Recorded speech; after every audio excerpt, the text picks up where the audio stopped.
What is good, young people? We are in a new year, but it is still your man, B2B, host extraordinary of the show, coming to you each and every week, delivering to you the recklessness. The recklessness according to me.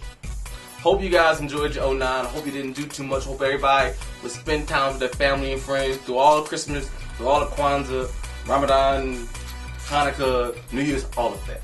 I've had a wonderful New Year because the Eagles have won a playoff game. And my happiness in the winter is based around my expectations for the Eagles. I had no expectation. Didn't think we were going to make the playoffs when we tied the Bengals. Not only did we kick the Cowboys out to make the playoffs after the Raiders won. Shout out to you, DeMarcus Russell. Shout out to Michael Bush. Who knew it could happen? We have won a playoff game and could beat the Giants. If we lose, I wouldn't be upset. I didn't even know what it's for. Thank you, Eagles, for making my holiday season magical. It is you guys and Jesus that made it magical, not Santa. Eagles, Jesus. Jesus first, but Eagles on the list. All right. On to the recklessness. January 16th, many of you, including myself, will be in the theaters watching the biopic of Notorious B.I.G. called Notorious. And though I'm really rooting for this movie, my friend Mia is in it. Mia, I know you're going to do a fantastic job in the movie. And I'm going to see it the first day, not the first week, the first day. I personally think my expectation levels for this movie are a little too high to truly enjoy it. And I'm scared of that. Usually when people do movies about stuff in the past, I haven't lived all the way through it. When you do a movie about Martin Luther King, if you got your Martin Luther King isms down, I'm pretty much satisfied. When I saw Ali with Will Smith, hey, he did his Ali-isms, Jamie Foxx did the Bundini Browns. I didn't really judge anything else. I was satisfied with Ali. Now here you have Notorious, where, for me to really enjoy the movie, you can't just get one character right. If Gravy gets Biggie down to a science, I'm still judging off who plays Puffy, who plays Tupac, who plays Suge, who plays Faith, who plays Lil Kim, who plays Lil Cease, who plays Locks, who plays... It's just too many characters that I am familiar with, and the story that I am too familiar with, I am scared that they will do nothing but disappoint me. And it's not their fault, it's my fault. I lived through this. I remember my daddy called me when I got back from FAMU on a student trip. You know, you see the schools. I know I couldn't go there because somebody pregnant. He called me and said, Biggie died. I lived through this. So seeing on the big screen with all these actors, some of these people are still relevant. Like Puffy is still relevant. Lil Kim is still out. She don't even like the movie. It's going to be hard for me to really get into. I'm going to judge it harshly.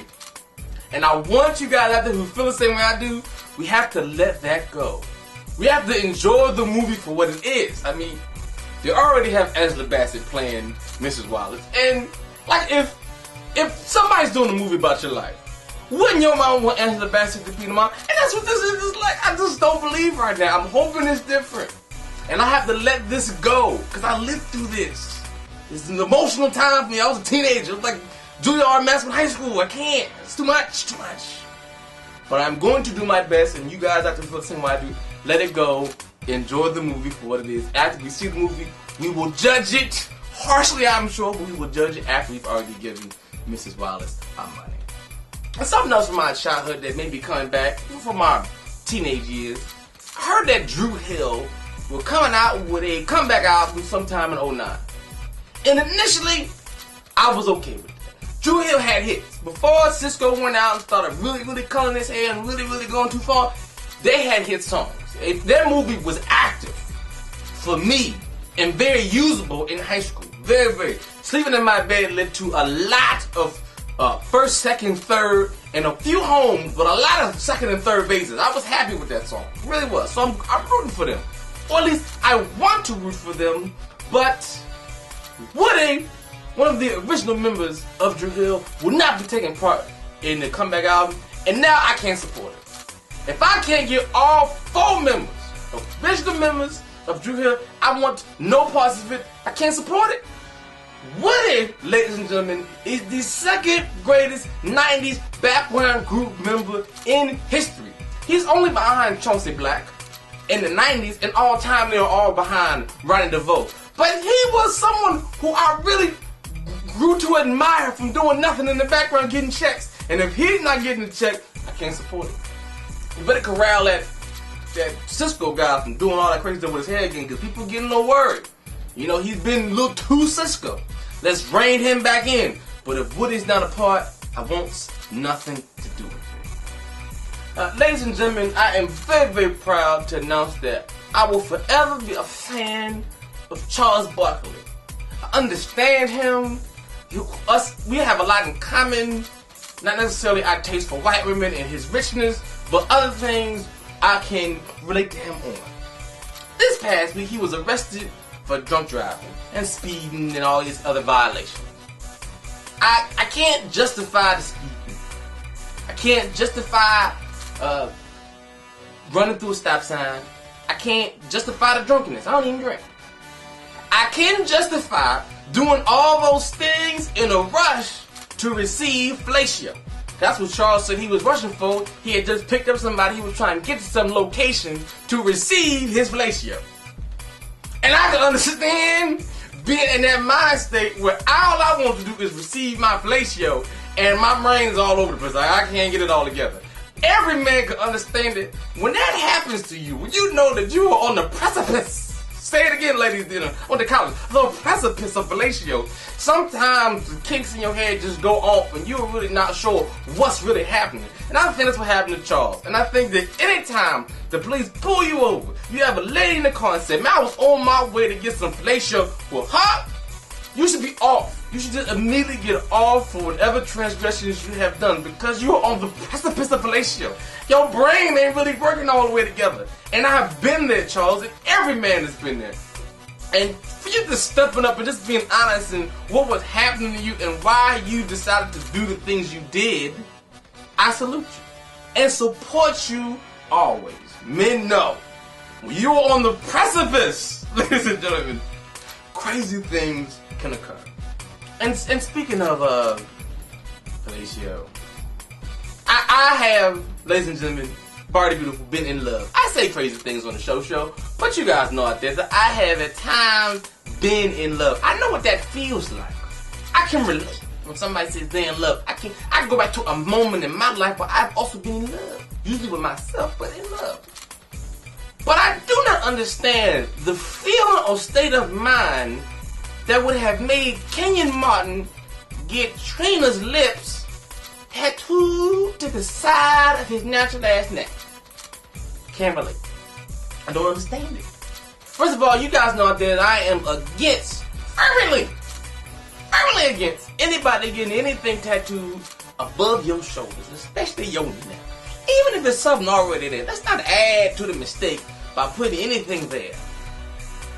But while your girlfriend's lips, I want to say something to you, and I mean no offense when I say this, but do you know where Trina's lips have been? And this is not a statement necessarily disparaging Trina. All of our lips have been in places that today we regret. That's true for me. I've been some places and done some things with some young ladies I probably shouldn't have. You've done them too. We've all put our lips in places that right now we regret. And thus it makes no sense for you to put your girlfriend's tattooed lips on the side of your neck, especially for Kenyon Martin and Trina, because there are guys out there who are in your social circle who have felt the pleasure of that tattoo on the side of your neck. I mean, Philly, you want to come in contact with them. There is going to be a good chance of you seeing a Young Buck or a Lil Wayne or somebody at All-Star Weekend that has been where you have been and maybe chuckling at you because you put it on the side of your neck. Even if you love to and want to do it, why not say that's your mother's lips, your grandmother's lips? Why just come out and say, oh no, these are Trina's lips? Is this going to really be a long-term relationship you're trying to build here? It don't feel like it. But the lips thing, you gone too far. Men out there, learn your lesson. First of all, don't put anything with any woman that you can't say is also for them later in life, or you can say it's for your mother. Don't do it at all. And please, neck down. All tattoos, neck down. Many of you know, and you should know, that I'm the president of Local 6969 Foods Union, dedicated to this lesson for lifeline of girls around this great state and the globe. I love foods. I really, really do. Got some news for you guys that I wasn't aware of. I did not know that Tyra Banks' boyfriend was 50. 50. I thought she was in love. I had kind of taken her off the books as someone you fools out there should be looking forward to. Her monies, as I said. I would like to officially say to all male and female fools, whatever your persuasion is, she is your #1 target. Do you know why, ladies and gentlemen? This, he's a handsome brother. He's making millions of dollars. He's an investment bank in New York. Good for him. He is 50.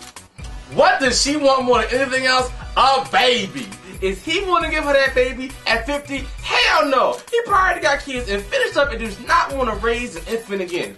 Tyra Banks, I will send you my sperm tonight. Holla, without flinching, because I'm ready to have your baby. He's not. And for everybody who needs Tyra, go after her. I know she's got a man, but at one point, the baby conversation is going to come up, and you want to be there to put your bid in and say, I will have your baby tonight if need be. He ain't going to do it, I will. You have to make that move. Floozies, you've got to be right there. On the other hand, I cannot support any of you right now going after Jennifer Lopez if indeed her and Mark Anthony do decide to split. At the end of the day, she's very beautiful. She snapped back from them two twins modestly. Let's don't deny that. She is a very beautiful woman who is getting ready to turn like 40. But here's the situation with her monies. There really ain't enough new stuff coming in. Mark Anthony has kind of made sure that she is just now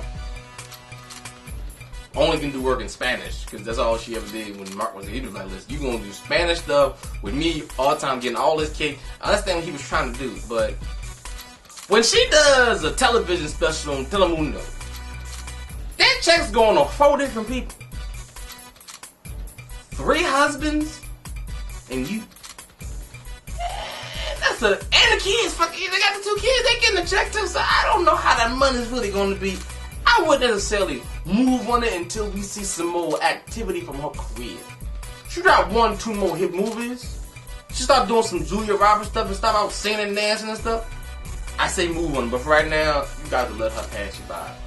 And on a romantic note, I haven't watched any of Keisha Cole's show this year. I told you I couldn't take it. But somebody alerted me to a clip of a guy named Solo, not really sure his name, who is Neffe's boyfriend, proposing to Neffe, to Solo, and Neffe, I'm happy you happy. You deserve happiness. I want you to know you deserve happiness.